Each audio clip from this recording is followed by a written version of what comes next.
اگر کوئی شخص نماز کا انکار کرتا ہے تو وہ دائرہ اسلام سے خارج ہے، لیکن اگر کوئی سستی کی وجہ سے نماز نہیں پڑھتا، صرف سستی کی وجہ سے نہیں پڑھتا، اللہ کا حکم جانتا ہے، اس کو کہا جائے آؤ نماز کو، تو وہ آگے سے مذاق نہیں کرتا یا نماز کا تمسخر یا استحقار نہیں کرتا، بلکہ بس اپنی سستی کی وجہ سے مسجد میں نہیں آتا۔ جو نماز کو ہلکا جانے، خفیف جانے، وہ بھی دائرہ اسلام سے خارج ہے اور کافر ہے۔ لیکن جو شخص اس کو اللہ کا حکم جانتا ہے اور اس کو پڑھنا اپنے اوپر ضروری سمجھتا ہے لیکن سستی کی وجہ سے پڑھ نہیں سکتا، تو اس کے بارے میں علماء کی آراء مختلف ہیں۔ حضرت امام اسحاق اور حضرت امام احمد رضی اللہ تعالی عنہما آپ تو فرماتے ہیں کہ ایسا شخص کافر ہے اور اس کو قتل کرنا واجب ہے۔ حضرت امام مالک کا قول ہے کہ، اور امام شافعی کا بھی یہی قول ہے، وہ بھی کہتے ہیں کہ اس کو قتل کیا جائے گا اور بطور حد قتل کیا جائے گا۔ حضرت امام اعظم امام ابو حنیفہ علیہ رحمہ آپ فرماتے ہیں کہ بے نمازی کو قتل نہیں کیا جائے گا، بلکہ اس پر تعزیر نافذ ہو۔ یہ حاکم وقت کی ثواب دید پر ہے کہ وہ اس پر کیا سزا دیتا ہے، اور فرمایا اس کو ساتھ قید کیا جائے گا اور توبہ کے لیے اس کو زور دیا جائے گا۔ اگر وہ توبہ کر لے تو اس کو قید سے باہر نکال لیا جائے گا، ورنہ اس کو قید رکھا جائے گا۔ صحابہ کہتے ہیں کہ ہم کسی عمل کے تارک کو کافر نہیں سمجھتے تھے سوائے نماز کے تارک کے، اور آقا کریم علیہ السلام کا ایک فرمان ہے، من ترک الصلاۃ متعمدا فقد کفر جہارا، جس نے جان بوجھ کے نماز چھوڑی اس نے اعلانیہ کفر کیا۔ امام اعظم امام ابو حنیفہ علیہ رحمہ وہ فرماتے ہیں کہ یہ حدیث محل ترہیب میں ہے، گویا اس نے کافروں والا کام کیا، اس لیے آپ یہ فتویٰ دیتے ہیں کہ اس کو قید کیا جائے گا اور نماز کی پابندی کا زور دیا جائے گا، اور وہ توبہ کرے تو اس کو چھوڑ دیا جائے گا۔ لیکن باقی ائمہ بعض کہتے ہیں اس کو حداً قتل کیا جائے، اور امام اسحاق اور امام احمد کہتے ہیں اس کو قتل کرنا واجب ہے۔ تو بے نمازی جو اللہ کے حکم کی پابندی سستی کی وجہ سے نہیں کرتا، یہ اس کے لیے حکم ہے۔ جو شخص تحقیر کرتا ہے نماز کی، ہلکا جانتا ہے، تمسخر اڑاتا ہے یا اس کا انکار کرتا ہے، تو اس کے بارے میں علماء کے اندر کوئی اختلاف نہیں ہے، وہ ائمہ اربعہ کے نزدیک کافر ہے، دائرہ اسلام سے خارج ہے، مرتد ہے۔ لیکن سستی کی وجہ سے نماز نہ پڑھنے والا، اس کے بارے میں علماء کا یہ موقف ہے۔ حضرت غوث اعظم الشیخ سید عبد القادر جیلانی علیہ رحمہ آپ فرماتے ہیں کہ بے نمازی کو مسلمانوں کے قبرستان میں دفن نہ کرو۔ حضرت سلطان باہو علیہ رحمہ آپ کا قول ہے کہ بے نمازی سے خنزیر بھی پناہ مانگتا ہے۔ حضرت شیخ سعدی شیرازی فرماتے ہیں بے نمازی کو قرض نہ دو، جو اللہ کا قرضہ ادا نہیں کرتا تمہارا قرض کیسے لٹائے گا۔ اب آئیے ہم حضور علیہ السلام کے فرامین دیکھتے ہیں اس حوالے سے۔ حضرت جابر بن عبداللہ انصاری رضی اللہ تعالی عنہ سے مروی ایک روایت، جس کو امام ابو داؤد نے روایت کیا، امام نسائی نے روایت کیا، دیگر محدثین نے روایت کیا۔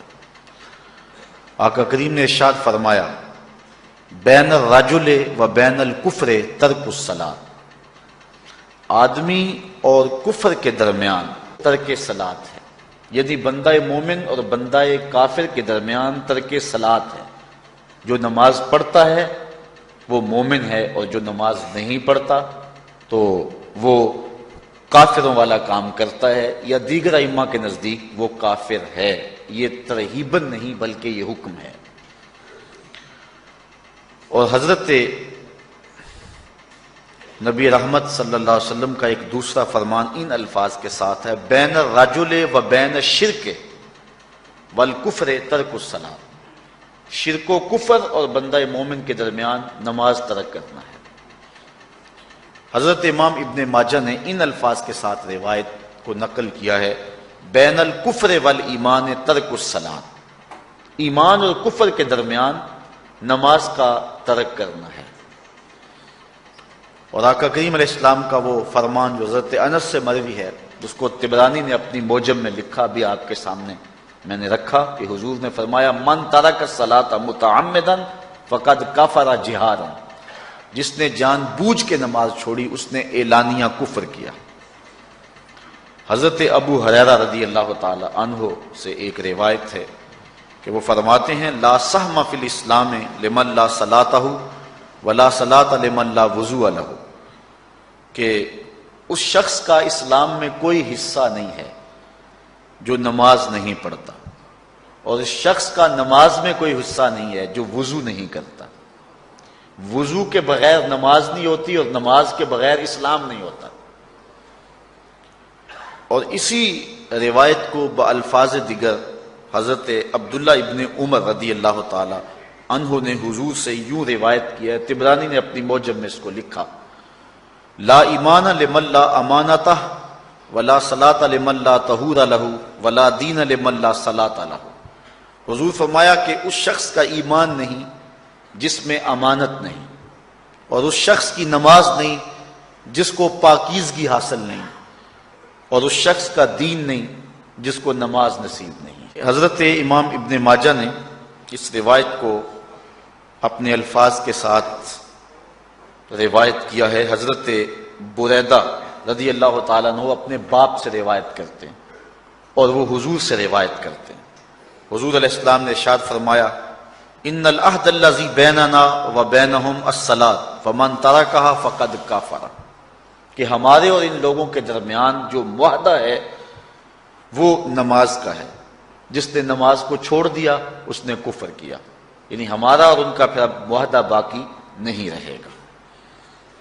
حضرت امام بخاری نے روایت نقل کی ہے، حضور نے ارشاد فرمایا، من ترک الصلاۃ العصر فقد حبط اعمالہ، جس نے عصر کی نماز چھوڑی اللہ اس کے سارے عمل برباد کر دیتا۔ حضرت ابو ہریرہ رضی اللہ تعالی عنہ سے روایت ہے جس کو امام ابن ماجہ نے اور امام نسائی نے روایت کیا ہے، وہ حضور سے روایت کرتے ہیں، بڑی مشہور روایت ہے۔ حضور نے ارشاد فرمایا، ان اول ما یحاسب بہ العبد بصلاتہ فان صلحت فقد افلح وانجح وان فسدت فقد خاب وخسر۔ فرمایا قیامت کے دن بندے سے سب سے پہلا حساب نماز کا لیا جائے گا، اگر اس کی نماز ٹھیک ہو گئی تو وہ فلاح پا گیا، اگر پہلا تول ٹھیک آ گیا تو وہ کامیاب ہے، وانجح اور نجات پا گیا، وان فسدت فقد خاب وخسر، اور اگر پہلا تول ہی ٹھیک نہ ہوا تو پھر وہ ذلیل و رسوا ہو گیا۔ حضرت عبادہ بن صامت رضی اللہ تعالیٰ عنہ سے ایک طویل روایت ہے، وہ کہتے ہیں کہ حضور علیہ السلام نے مجھے 7 چیزوں کا حکم دیا، مجھے وصیت کی کہ ان 7 کاموں کو کرنا ہے۔ ان کے اندر جو دوسری چیز تھی وہ حضور نے یہ ارشاد فرمائی، وَلَا تَتْرُكُوا الصَّلَاةَ مُتَعَمِّدِينَ فَمَن تَرَكَهَا مُتَعَمِّدًا فَقَدْ خَرَجَ مِنَ الْمِلَّةِ، کہ جان بوجھ کے کبھی نماز نہ چھوڑنا، جس نے نماز چھوڑی وہ ملت اسلامیہ سے نکل گیا۔ اور حضرت معاذ بن جبل رضی اللہ تعالی عنہ سے بھی ایک طویل روایت ہے کہ حضور نبی رحمت صلی اللہ علیہ وسلم نے ان کو 10 وصیتیں کی تھی حصول برکت کے لیے۔ یہ ساری حدیث میں آپ کے سامنے رکھ دیتا ہوں۔ کہتے ہیں، اوصانی رسول اللہ صلی اللہ علیہ وسلم بعشر کلمات، حضور نے مجھے 10 باتیں ارشاد فرمائیں، حکمت سے بھری اور رحمتوں سے بھری ہوئی ایک ایک بات ہے، ان کے بول بہاروں جیسے اور اصحاب ستاروں جیسے۔ تو اتنا خوبصورت کلام، لہو خورشید کا ٹپکے اگر ذرے کا جگر چیر، حضور نے 10 باتیں حضرت معاذ بن جبل رضی اللہ تعالی عنہ کو بطور وصیت ارشاد کی. کہتے ہیں کالا، حضور نے مجھے کہا، ارشاد کیا، لا تشرک باللہ شیئا وان قتلت وحرقت، اللہ کے ساتھ کسی کو شریک نہ ٹھہرانا، اگرچہ تجھے قتل بھی کیا جائے اور تجھے آگ میں جلا بھی دیا جائے، کبھی بھی اللہ کے ساتھ شریک نہ ٹھہرانا. دوسری بات حضور نے مجھے یہ ارشاد فرمائی، وَلَا تَعْصِ وَالِدَيْكَ وَإِنْ أَمَرَاكَ أَن تَخْرُجَ مِنْ أَهْلِكَ وَمَالِكَ، کہ اپنے والدین کی کبھی نافرمانی نہ کرنا، اگرچہ تجھے حکم دیں کہ اپنے مال کو اور اپنے بچوں کو لے کے گھر سے نکل جا، تو کہا یہ کر لینا، نکل جانا، لیکن والدین کی نافرمانی نہ کرنا. تیسری بات حضور نے ارشاد فرمائی، وَلَا تَتْرُكَنَّ صَلَاةً مَكْتُوبًا مُتَعَمِّدًا فَإِنَّ مَنْ تَرَكَ صَلَاةً مَكْتُوبَةً مُتَعَمِّدًا فَقَدْ بَرِئَتْ مِنْهُ ذِمَّةُ اللَّهِ. فرمایا اے معاذ بن جبل، فرض نماز جان بوجھ کر کبھی بھی نہ چھوڑنا، زندگی میں کبھی نہ ہو کہ تجھ سے فرض نماز چھوٹے، اس لیے کہ جس نے فرض نماز جان بوجھ کے چھوڑ دی، اللہ اور اس کے رسول نے اس سے اپنا ذمہ اٹھا لیا. اب وہ جدھر مرضی جائے، اللہ نے جو ذمہ لیا ہوا ہے مومن کا، اللہ اٹھا لیتا ہے. چوتھی چیز حضور نے جو ارشاد فرمائی، وَلَا تَشْرِبَنَّ خَمْرًا فَإِنَّهُ رَاسُ كُلِّ فَاحِشَةٍ. اے معاذ بن جبل، زندگی میں کبھی بھی شراب نہ پینا، ہر بے حیائی کی جڑ ہے اور بنیاد ہے شراب. پانچویں چیز کہتے ہیں حضور نے جو مجھے ارشاد فرمائی وہ یہ تھی، وَإِيَّاكَ وَالْمَعْصِيَةَ فَإِنَّ بِالْمَعْصِيَةِ حَلَّ سَخَطُ اللَّهِ. کہا کبھی اللہ کی نافرمانی نہ کرنا، اللہ کی نافرمانی سے اللہ کی ناراضگی مول لینے والی بات ہے. اللہ تعالیٰ کی معصیت سے اس کی ناراضگی جائز ہو جاتی ہے، حلال ہو جاتی ہے. اور چھٹی چیز کہتے ہیں حضور نے یوں ارشاد فرمائی، وَإِيَّاكَ وَالْفِرَارَ مِنَ الزَّحْفِ وَإِنْ هَلَكَ النَّاسِ.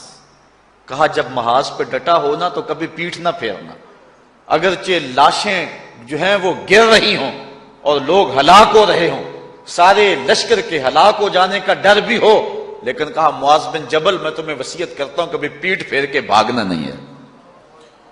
حضور نے کہتے ہیں مجھے جو ساتویں چیز ارشاد فرمائی وہ یہ تھی، وَإِنْ أَصَابَ النَّاسَ مَوْتٌ فَاصْبُتْ. اگر تو کسی ایسے علاقے میں رہتا ہو جہاں موت آ جائے، کوئی بیماری آ جائے موت والی، تو علاقہ چھوڑ کے بھاگنا نہ، وہیں رہنا. تیری قسمت میں زندگی ہوئی، تجھے کوئی موت دے نہیں سکتا، اور اگر موت تیرے لیے لکھی گئی ہے تو جہاں مرضی چلا جائے تو موت سے بچ نہیں سکتا. اس لیے ایسے مقام سے بھاگ کر نہ جانا، وہیں ڈٹے رہنا اور وہیں رکے رہنا. آٹھویں چیز کہتے ہیں حضور نے مجھے ارشاد فرمائی، وَأَنفِقْ عَلَىٰ أَهْلِكَ مِن طَوْلِكَ. کہا اللہ نے تجھے جو وسعت دی ہے، تجھے جو مال دیا ہے، اس کو اپنی اولاد پر کھل کے خرچ کرنا، اپنی اولاد سے بخل نہ کرنا، اولاد کے معاملے کے اندر جہاں ان کی ضرورت ہو اس کو کھل کے پورا کرنا ہے. اور حضور نے نویں بات جو ارشاد فرمائی وہ یہ تھی، وَلَا تَرْفَعْ عَنْهُمْ عَصَاكَ أَدَبًا. اپنی اولاد کو ادب سکھانے کے لیے ڈنڈا نہ چھوڑنا، عصا ہمیشہ لٹکا کے رکھنا، کوڑا باندھ کے رکھنا. اور 10ویں چیز کہتے ہیں حضور نے جو مجھے ارشاد فرمائی، وَأَخْفِهِمْ فِي اللَّهِ. اپنی اولاد کے دل میں اللہ کا خوف ڈالتے رہنا، اللہ کا ڈر پیدا کرنا اپنی اولاد کے اندر. تو نے اپنی اولاد کو یونیورسٹیوں اور کالجوں تک پہنچایا، بیرون ملک سے بھی تعلیم دلوائی، لیکن اللہ کا خوف نہ سکھایا. اللہ کا خوف سکھانا اپنی اولاد کو، ایسے لوگوں کی صحبت میں بٹھانا جن کی صحبت میں بیٹھ کر اللہ کا خوف پیدا ہو جائے. ان کو ایسی کتابیں لا کے دینا کہ جن سے خشیت الہی ان کے سینے میں پیدا ہو. اگر تو نے سب کچھ دے دیا، عالی نسب بنگلے دے دی اپنی اولاد کو، تو نے جو ہے وہ بہت اچھی تعلیم دلوا دی اپنی اولاد کو، دنیاوی سوسائٹی کے اندر ان کا وقار بہت بلند ہو گیا، تو نے سب کچھ دے دیا اپنی اولاد کو، اللہ کا خوف نہیں دیا تو کچھ بھی نہیں دیا. تو حضور نے جو 10ویں وصیت حضرت معاذ بن جبل کو کی، وہ یہ ہے کہ انہیں اللہ سے ڈراتے رہنا، اللہ تعالیٰ کا خوف، ان کی خشیت ان کے سینے میں پیدا کرنا۔ اللہ اکبر۔ حضور کا ایک اور فرمان سنیے۔ حضور نے فرمایا کہ جو شخص نماز چھوڑتا ہے، ایک طویل حدیث ہے جس کا یہ حصہ ہے، وَقَانَ يَوْمَ الْقِيَامَةِ مَعَ قَارُونَ وَفِرْعَوْنَ وَحَامَانَ وَأُبَيِّ بْنِ خَلَف۔ جو نماز ترک کرتا ہے قیامت کے دن قارون کے ساتھ، فرعون کے ساتھ، حامان کے ساتھ اور ابی ابن خلف کے ساتھ کھڑا کر دیا جائے گا۔ جس صف میں اللہ کے دشمن کھڑے ہوئے ہوں گے، بے نمازی کو بھی اس صف میں کھڑا کر دیا جائے گا۔ کتنی رسوائی ہے، کتنی ذلت ہے۔ کوئی بندہ یہ گوارا کرتا ہے کہ مجھے اس صف میں کھڑا کر دیا جائے جس میں دشمنان خدا کھڑے ہوں، دشمنان رسول کھڑے ہوں؟ میری کوئی بہن، میری کوئی بیٹی کیا یہ گوارا کر سکتی ہے کہ اس کو حضور پہ کانٹے پھینکنے والی ام جمیل کے ساتھ کھڑا کر دیا جائے، اس کو حضور کو اذیت دینے والی عورتوں کے ساتھ کھڑا کر دیا جائے؟ نہ میری کوئی بہن اور نہ کوئی میری ماں اس بات کو گوارا کرتی۔ تو جب ہم یہ گوارا نہیں کرتے تو پھر ہمیں عزم کرنا چاہیے کہ آج کے بعد نماز نہیں چھوڑنی ہے۔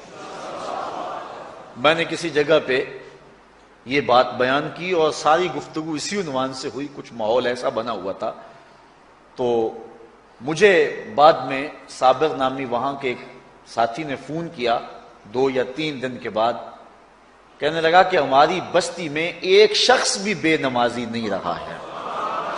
اس حدیث کا زور اتنا ہے، اس حدیث کا وزن اتنا ہے۔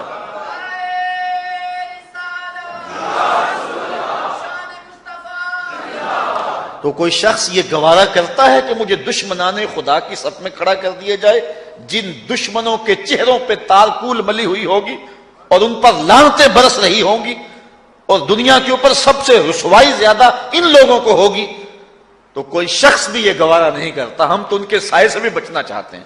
میرے مالک، ہمارا حشر ان کے ساتھ نہ کرنا، ہمارا حشر تو ابو بکر و عمر کے ساتھ کرنا، ہمارا حشر تو عثمان غنی کے ساتھ کر دینا، ہمارا حشر تو مولا کائنات کے ساتھ کر دینا۔ مالک، ہمارا حشر بریلی کے امام احمد رضا کے ساتھ کر دینا، ہمارا حشر امام غزالی کے ساتھ کر دینا، بلال حبشی کے ساتھ کر دینا۔ ہماری آرزویں تو یہ ہیں، ہماری تمنائیں تو یہ ہیں۔ ہم تو کہتے ہیں مولا کل قیامت کے دن اٹھیں تو داتا کے قدموں میں اٹھیں، خواجہ اجمیری کی چوکھٹ سے اٹھیں، ہم اٹھے تو شاہ نقشبند بخاری کا جلوس آگے ہو، ہم اس جلوس کے ساتھ شامل ہوں، خواجہ معین الدین چشتی کی غلامی میں اٹھے، ہم حضرت غوث اعظم کی نوکری میں اٹھیں، حضرت شیخ شہاب الدین کی نوکری میں اٹھیں۔ تو ہماری آرزویں تو یہ ہیں، ہماری تمنائیں تو یہ ہیں، لیکن اگر ہم یہ چاہتے ہیں کہ ہم ان لوگوں کے ساتھ اٹھیں تو پھر ایک نماز بھی ترک نہیں کرنا ہوگا، اور اگر نماز ترک ہو گئی تو کتنی بڑی سزا ہے، کتنی بڑی رسوائی ہے، کتنی بڑی ذلت ہے، اور یہ آپ کے رسول کا فرمان ہے۔ اللہ اکبر، کہ قیامت کے دن وہ شخص جو نماز نہیں پڑھتا، قیامت کے دن اس کو دشمنان خدا کی صف میں کھڑا کر دیا جائے گا۔ یہ ہو نہیں سکتا کہ ہم نے یہ حدیث سن لی اور اب نماز قصدن چھوڑیں۔ آج عزم کر کے اٹھیں، اور اولاد نہیں آئی، بیٹیاں نہیں آئیں، گھر والے نہیں آئے، لیکن جا کے اس بات کو گھر میں نافذ کرنا ہے، اس کو حکمن نافذ کرنا ہے گھر کے اندر۔ ہمارا گھر ہو رسول اللہ کی امتی کا اور گھر میں کوئی بے نماز ہو، یہ حکم دینا ہے، وَأْمُرْ أَهْلَكَ بِالصَّلَاةِ، فرمایا اپنے گھر والوں کو نماز کا حکم دو۔ اس گھر میں نحوست ہوتی ہے جس گھر میں بے نمازی ہوتے ہیں۔ اس لیے آج ہم یہاں سے عزم کر کے جانا ہے کہ آج کے بعد ہم نماز نہیں چھوڑیں گے انشاءاللہ۔ اتنے زور سے کہو کہ شیطان کا کلیجہ پھٹ جائے۔ اللہ ہماری اس انشاءاللہ کو قبول کرے، قبول کرے۔ اللہ ہم کو پنجگانہ سجدے کی توفیق دے۔ کتنا بد نصیب ہے شخص کہ جس کی پیشانی اس کی حضور جھکتی نہیں، سارا دن کبھی کسی کو سیلوٹ کرتا ہے، کبھی کسی کو سیلوٹ کرتا ہے، کہتا میرے اس سے بھی تعلق ہونے چاہیے، اس سے بھی واسطہ ہونا چاہیے، اس سے بھی رابطہ ہونا چاہیے، کبھی دنیا میں کام پڑ جاتا ہے، اس سے بھی تعلق رہنا چاہیے میرا۔ کہاں کہاں صبح سے لے کر شام تک سلوٹ مارتا ہے، ایک اللہ کے حضور نہیں جھکا جاتا۔ اقبال علیہ رحمہ کہتے ہیں ایک سجدہ جسے تو گراں سمجھتا ہے، 1000 سجدے سے آدمی کو دیتا ہے نجات۔ آؤ اللہ کے حضور بندگی کا سر جھکائیں. تو یہ کتنی عبرتناک جو ہے اور کس قدر جو ہے وہ فکر انگیز حدیث ہے. وَقَانَ يَوْمَ الْقِيَامَةِ مَعَ قَارُونَ وَفِرْعَوْنَ وَحَامَانَ وَأُبَيِّ بْنِ أَبِي خَلْف.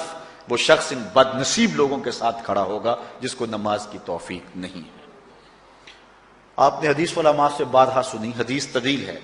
آقا کریم معراج کی رات گئے تو وہاں مختلف لوگوں کو مختلف عذابوں میں مبتلا دیکھا. کسی کی انتڑیاں کٹ کٹ کے گر رہی تھی، کسی کا منہ چیرا جا رہا تھا، کسی کی زبان لوہے کی کینچیوں سے کاٹی جا رہی تھی، کسی پر کھولتا ہوا پانی ڈالا جا رہا تھا، کوئی جو ہے وہ سرانڈ والا گوشت کھا رہا تھا، کسی کے جسم میں لوہے کی میخیں ٹھونکی جا رہی تھی. لیکن ایک قوم کو حضور نے دیکھا، ایک بھاری پتھر سے ان کا سر کچلا جاتا ہے اور پتھر کے واپس آنے تک دوبارہ صحیح ہو جاتا ہے، پھر کچلا جاتا ہے. حضرت جبریل امین سے حضور نے فرمایا کہ یہ کون لوگ ہیں؟ یا جبریلو من ہاؤلائے، یہ لوگ کون ہیں کہ ان کے سر پتھروں سے کچلے جا رہے ہیں؟ قال ہاؤلائے الذین تثاقلت رؤوسہم عن الصلاۃ المکتوبہ. کہا یہ وہ بد نصیب لوگ ہیں کہ فرض نمازوں سے جن کے سر بوجھل رہتے تھے، نماز پنجگانہ فرض بھی نہیں پڑھا کرتے تھے، یہ وہ بد نصیب ہیں. آج ان کے سر کوٹے جا رہے ہیں. یہ تھوڑی سی زندگی ہے، تھوڑی سی زندگی. 60-70 سال بڑی زندگی ہو وہ مگر نصیب ہو جائے تو پتہ نہیں ہے کہ کل ہمارا آنے والا کہاں ہے. کتنا غافل اور بد نصیب ہے وہ شخص کہ جس کو سجدہ نصیب نہیں ہے. سجدہ تو بندگی کا نام ہے. زندگی آمد برائے بندگی، زندگی بے بندگی شرمندگی. بندہ تو ہے ہی بندگی میں. کسی شخص نے راستے میں جاتے جاتے چائے کی پیالی پلا دی ہونا بازار میں، تو ہم جب بھی اس گلی سے گزرتے ہیں اس کو سلوٹ کر کے جاتے ہیں، السلام علیکم. یار اس سے بڑے سلام لیتے ہو، یہ بڑا محبت والا، بڑے اخلاق والا ہے.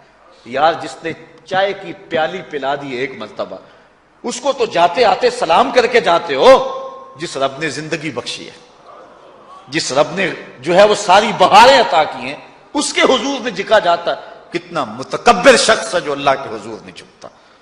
اللہ اکبر. کہا یہ وہ بد نصیب لوگ ہیں فرض نمازوں سے جن کے سر بوجھل رہا کرتے تھے. اللہ اکبر. حضور نبی رحمت صلی اللہ علیہ وآلہ وسلم نے ارشاد فرمایا، نماز چھوڑنا تو خیر بہت بری بات ہے. جو شخص نماز پڑھتے ہیں لیکن جماعت سے نہیں پڑھتے، فرمایا میرا جی چاہتا ہے کہ اپنی جگہ کسی اور کو کھڑا کروں اور جوانوں کا ایک گروہ ساتھ لوں، اور جو لوگ مسجد میں نماز پڑھنے نہیں آتے ان کے گھروں کو آگ لگا دوں. رحمت للعالمین آقا فرما رہے ہیں کہ ان کے گھروں کو آگ لگا دوں. کتنا غصہ ہے ان لوگوں پر کہ جو مسجد میں آ کر نماز نہیں پڑھتے، اور جو پڑھتے ہی نہیں. اس دور میں تو کوئی تھا ہی نہیں کہ مومن ہو نماز نہ پڑھتا ہو. اللہ اکبر. تو مومن نماز ہی پڑھتے تھے. تو اگر کسی سے گھر میں نماز پڑھی گئی تو فرمایا میرا جی چاہتا ہے. آج نماز تو نماز رہی، ہم کو تو جمعہ بھی نصیب نہیں ہے. کتنے لوگ ہیں کہ جو پابندی کے ساتھ نماز جمعہ بھی نہیں پڑھتے ہیں. حضور کا ایک فرمان سنیے. آقا کریم نے ارشاد فرمایا، من ترک الجمعۃ ثلاث جمع متوالیات فقد نبذ الاسلام وراء ظہرہ. جس نے بغیر کسی عذر کے 3 جمعے چھوڑ دیے، اس نے اسلام کو اپنی پشت کے پیچھے ڈال دیا. اس نے پرواہ ہی نہیں کیا اسلام کی. اور ایک حدیث کے لفظ ہیں، من ترک ثلاث جمعات من غیر عذر کتب من المنافقین. جس نے بغیر کسی عذر کے 3 جمعے چھوڑ دیے، اس کا نام منافقوں کی فہرست میں لکھ دیا جاتا. اور ایک حدیث کے لفظ اس حوالے سے ہیں، من ترک ثلاث جمع تہاونا بها طبع اللہ علی قلبہ. جس نے سستی کی وجہ سے 3 جمعے چھوڑ دیے تو اس کے دل پر اللہ غفلت کی مہر لگا دیتا ہے. یہ وہ بد نصیب شخص ہے کہ جو نماز جمعہ چھوڑتا ہے. حضرت ابن حجر نے الزواجر کے اندر ایک روایت لکھی ہے. وہ فرماتے ہیں جو شخص نماز ترک کرتا ہے اس کو بہت ساری رسوائیاں ہیں. وقت اتنا طویل نہیں ہے کہ ایک ایک چیز کو تفصیل سے بیان کروں. وہ کہتے ہیں پہلی بات تو یہ ہے کہ اس کی عمر میں برکت اٹھا لی جاتی. دوسری بات اس کے چہرے سے صالحین کا نور اتار لیا جاتا ہے۔ تیسری بات، وہ کوئی بھی عمل کرے اس کا ثواب نہیں ملتا اس کو، یہ دنیا پر اس کو سزائیں ہیں۔ چوتھی سزا دنیا پر اس کو یہ ملتی ہے، اس کی دعائیں قبول نہیں ہوتی۔ اور پانچویں سزا اس کے لیے یہ ہے کہ اس کے لیے جو نیک لوگ دعا کرتے ہیں ان دعاؤں کا حصہ اسے نہیں ملتا۔ مومن نیک سحری وقت اٹھ کے دعا مانگتے ہیں اللہ پوری امت پر کرم کر دے، تو یہ بھی امت میں شامل ہے۔ دعا اللہ والے کی تو قبول ہوئی، لیکن اس کا حصہ نکال دیا گیا، اس کا حصہ نیک لوگوں کی دعاؤں سے نکال دیا گیا۔ اور جب وہ مرنے لگتا ہے، نزا کے وقت تین اس کو سزائیں ملتی ہیں۔ ایک تو بھوکا مرتا ہے، دوسرا پیاسا مرتا ہے، تیسرا ذلیل ہو کے مرتا ہے۔ اور قبر کے اندر اس کو تین سزائیں ہیں۔ حضرت امام ابن حجر کہتے ہیں ایک تو اس کی قبر تنگ کر دی جائے گی، حتیٰ کہ ادھر والی پسلیاں ادھر اور ادھر والی پسلیاں ادھر۔ دوسرا، اس کی قبر میں آگ ڈالی جائے گی، جو اللہ کی حضور نہیں جھکتا اس کی قبر اس لائق ہے کہ اس میں آگ ڈالی جائے۔ اور تیسری، اس کے اوپر ایک اژدہا مسلط کر دیا جائے گا جس کا نام ہے شجاع الاقرع، اور جب وہ ڈنگ مارے گا تو 70 گز تک وہ شخص زمین میں دنس جائے گا، اور وہ مسلسل یہ ڈنگ مارتا رہے گا۔ اور کہا کہ تین سزائیں اس کو حشر میں پہنچیں گی۔ ایک تو اس کا حساب سختی سے لیا جائے گا، اور جس کا حساب سختی سے لیا گیا وہ بچ پائے گا؟ حساب سے بچے گا وہ جس سے اللہ صرف نظر کرے گا۔ اللہ اکبر۔ ایک تو اس کا حساب سختی سے لیا جائے گا، دوسرا اللہ تعالیٰ جل شانہ اپنے قہر و غضب کا اس پہ اظہار کرے گا، اور تیسری اس کو سزا یہ دی جائے گی کہ اس کو جہنم میں ڈال دیا جائے گا۔ ساتھیاؤ، میں اور آپ آج کی اس بزم میں یہ پختہ عزم کر کے اٹھیں کہ آج ہم خود بھی اور اپنی اولاد کو بھی، اپنے دوستوں کو بھی، میرے والد گرامی فرمایا کرتے تھے جس سے دوستی ہو نا اس کی انگلی پکڑ کے دین کی راہ پہ لے آؤ، یہ دوستی کا حق ہے۔ اس کے لیے آپ بہت کچھ کرتے ہیں، لیکن اگر اس کو دین نہیں دیا تو کچھ بھی نہیں دیا۔ کوشش کرو میرا دوست ہو اور جہنم میں جائے۔ والدین بچے کے مستقبل کے لیے کتنی کوشش کرتے ہیں، لاکھوں روپیہ لگاتے ہیں مستقبل ٹھیک ہو جائے، کرتے ہیں کہ نہیں کرتے؟ یونیورسٹیوں کے اندر، کالجوں کے اندر کتنی بھاری فیسیں بھرتے ہیں۔ کیوں اتنا کچھ کیوں کر رہے ہو؟ میں نے دیکھا بوڑھا باپ اپنی کمر پہ بوریاں لاد کے مزدوری کرتا ہے، مائیں اپنا زیور بیچ رہی ہیں کہ اولاد پڑ جائے۔ میاں اتنا کچھ کیوں کر رہے ہو؟ جی مستقبل ٹھیک ہو جائے۔ یہ مستقبل کتنا ہے؟ 20-25 سال کا، اور جو اصل مستقبل ہے اس کی فکر ہی نہیں کسی کو۔ اصل مستقبل تو وہ ہے۔ اللہ اکبر۔ بیرون ملک جائے بیٹا تو ماں کہتی ہے بس دعا کرو کہ میرا بیٹا خیریت سے پہنچ جائے۔ بیٹی کی شادی کرتی ہے تو ماں کہتی ہے دعا کرو کہ اپنے گھر میں اس کو چین مل جائے۔ کسی کا انٹرویو ہوتا ہے، لوگ کہتے ہیں جناب دعا کرو کہ اس انٹرویو میں وہ کامیابی سے گزر جائے۔ میں کہتا ہوں جب قبر میں اترتا ہے پھر کسی نے آ کر کبھی نہیں کہا کہ دعا کرو مشکل گھڑی آ گئی ہے خیریت سے گزر جائے۔ اصل امتحان تو یہ ہے، اگر اس امتحان سے گزر گیا تو کامیابی اور بامرادی۔ یہ تھوڑا سا مستقبل دنیا کا، اس کے لیے ہم کتنے پیسے لگا دیتے ہیں۔ سب کچھ اولاد کو آتا ہے، ہر شے فر فر پڑھتے اور بولتے ہیں، دعائے قنوت بھی نہیں آتی ہوتی۔ تو ہم اپنی اولاد کے لیے دین کا تحفہ اس کو کبھی نہ چھوڑیں۔ اللہ اکبر۔ کوشش کریں، محنت کریں۔ حضور نبی رحمت صلی اللہ علیہ وآلہ وسلم نے ان بد عمل واعظین کی بات بھی کی ہے کہ جو لوگوں کو نیکی کا حکم دیتے ہیں اور خود اس پہ عمل نہیں کرتے۔ آج ہمارے کچھ واعظین لوگوں کو تو واعظ و تلقین اور نصیحت کرتے ہیں اور خود نماز میں سخت سستی کا ارتکاب کرتے ہیں، اور جس سے قوم کے اندر نماز میں سستی عملاً پیدا ہو جاتی ہے۔ کوئی عرس کی تقریب ہو، کوئی محفل نعت ہو، کوئی جلسہ ہو، کوئی شادی کی تقریب ہو، نماز کے وقت کا پورا پورا خیال رکھا کریں اور اس بات کا لحاظ رکھا کریں۔ بلکہ ہمارے ہاں ایک عجیب سا فیشن ہے اور عجیب سی بات ہے، میں بڑا حیران ہوا کرتا ہوں کہ عشاء کے بعد جب جلسے ہوتے ہیں نا ہمارے مساجد کے اندر، تو مغرب سے اعلان شروع ہو جاتا ہے آج رات فلاں صاحب خطاب فرمائیں گے، اور پھر جب نماز عشاء ہوتی ہے تو ہمارا نقیب محفل کھولتا ہے لاؤڈ سپیکر اور وہ اعلان کرتا ہے حضرات جماعت ہو چکی ہے، اب مسجد میں آ جائیں۔ یعنی یہ نماز کو ہلکا کرنے والی بات ہے۔ ان کو کہا جا رہا ہے کہ بلکہ بعض تو کہہ دیتے ہیں جس کا تمہیں ڈر تھا وہ گزر گئی ہے، اب آ جاؤ، کیا لینا ہے جلسے میں آ کر اگر نماز ہی نہیں پڑھنی ہے تو۔ ممبر و محراب کے جو ذمہ دار ہیں ان سے جو ہے وہ عجیب و غریب قسم کی جو ہے وہ حرکات سکنات سرزد ہو رہی ہیں۔ یہ جو جہل نقیبوں کا ایک غول آ گیا نا، یہ بھی ایک بہت بڑی مصیبت ہے۔ ایک تو بے تحاشا القاب، دوسرا دین کی روح سے ناشنائی۔ وہ کسی نے کہا تھا نا کہ پہلے حضرت غوث پاک ولی بناتے تھے، چور سے کتب بناتے تھے، آج کل ہم بناتے ہیں۔ کہا تم کیسے؟ کہا ہمیں پتا ہوتا ہے یہ چور بیٹھا ہوا ہے، ہم کہتے ہیں غوث زماں اور کتب دوران۔ بے تحاشا اور بے تکا انداز، اور پھر دین کی روح سے یہ ناشنائی کہ باقاعدہ اعلان ہوتا ہے جناب جماعت ہو چکی اب تو آ جاؤ۔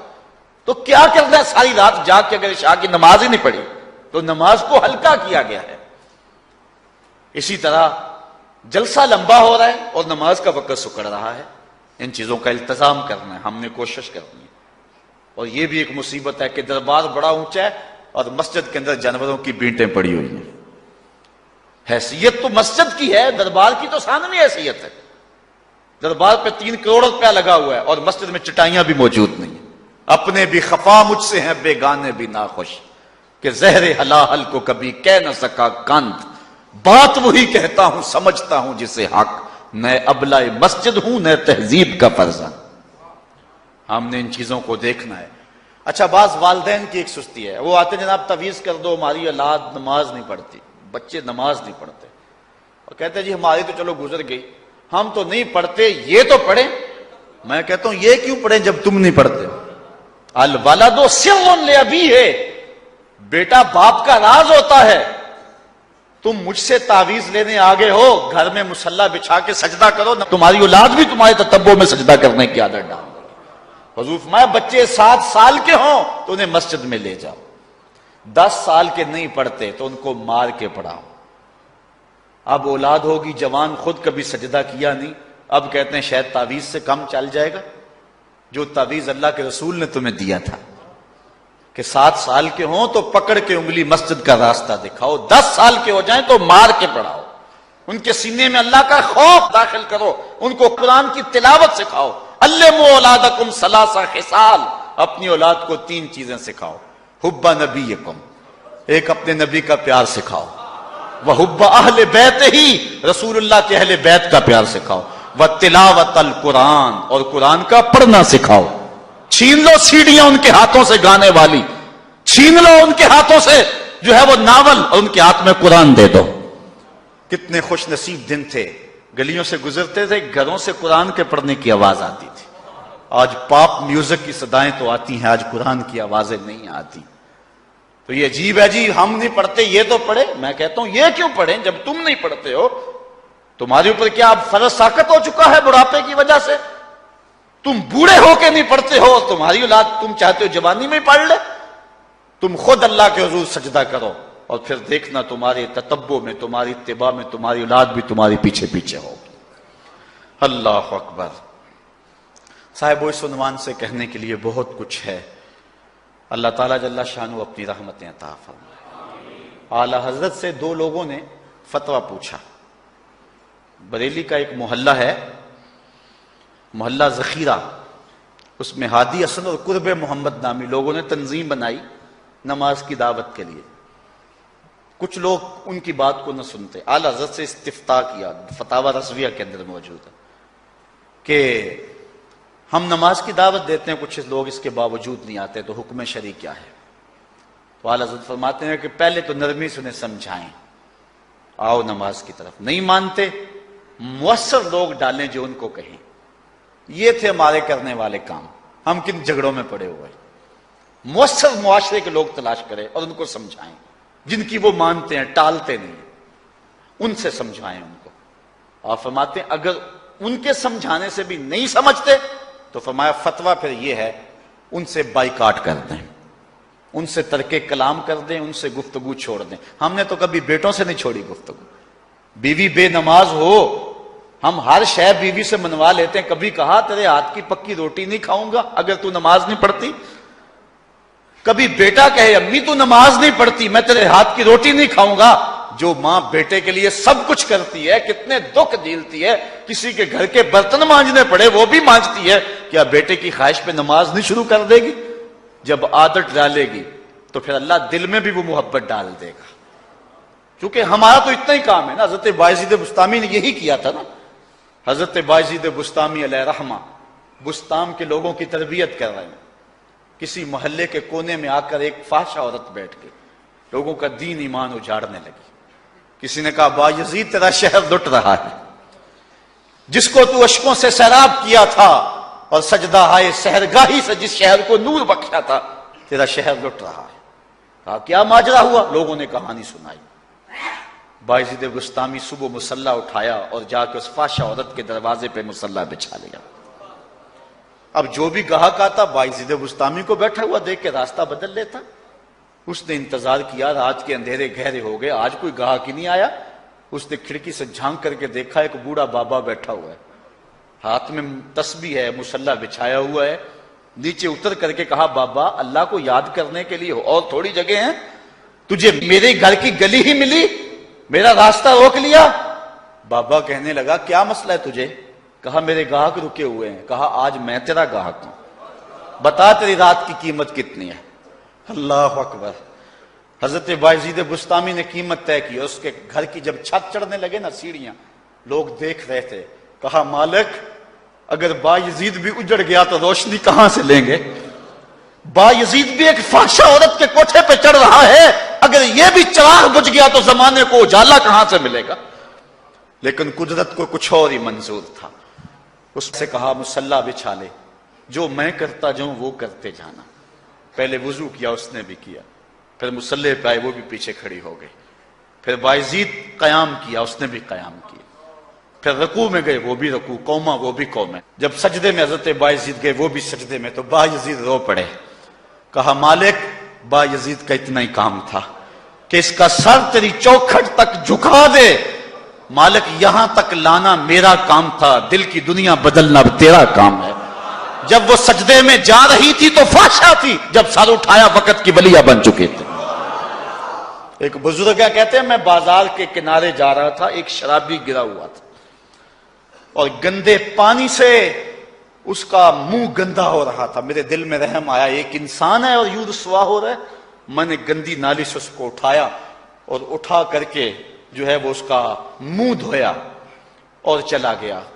مشہور شرابی تھا شہر کا. کہتے ہیں سحری کا وقت ہوا، تہجد کے لمحے آئے تو میں مسجد میں نماز پڑھنے کے لیے گیا. دیکھا کیا کہ وہ شرابی مصلی بچھا کے بیٹھا ہوا. میں حیران ہو گیا کہ یہ کیا ماجرا ہوا. اب صبح تو میں نے اس کو گندگی سے اٹھایا ہے اور اس کا منہ دھویا ہے. میں حیران ہوا تو ہاتف سے آواز آئی میرے بندے تو نے اس کا منہ دھو دیا تھا، میں نے اس کا دل دھو دیا. صاحبو ہم اپنا کام کریں، کوشش کریں، کھینچ کے لے آئیں کسی کو مسجد میں اور پھر دیکھنا رب کے رنگ. وہ بڑا کریم ہے، وہ بڑا رحیم ہے. آئیے آج کی اس مجلس میں ہم یہ عزم لے کر کے جائیں. اپنے لیے میرا نہیں خیال کہ اس بڑے مجمع میں کوئی ایسا شخص اب رہے گا جو نماز چھوڑ سکے گا. انشاءاللہ نہیں چھوڑ سکے گا اللہ کی توفیق سے. یہ آپ کی آنکھوں میں تیرتے ہوئے آنسو گواہی دے رہے ہیں کہ رسول اللہ کی نگاہ بھی ہو رہی ہے اور اللہ کا کرم بھی اتر رہا ہے. میرا نہیں خیال کہ یہاں سے اٹھ کر کوئی شخص جو ہے جا کے نماز چھوڑے. لیکن اب ہم نے آگے کام کرنا ہے، اپنے گھروں میں، اپنی گلیوں میں، اپنے محلوں کے اندر لوگوں کو کھینچ کر کے مسجد کا رخ دکھانا ہے. اللہ مجھ کو آپ کو اپنی رحمتوں اور کرم نوازیوں کا نور نصیب فرمائے. وآخر دعوانا الحمدللہ.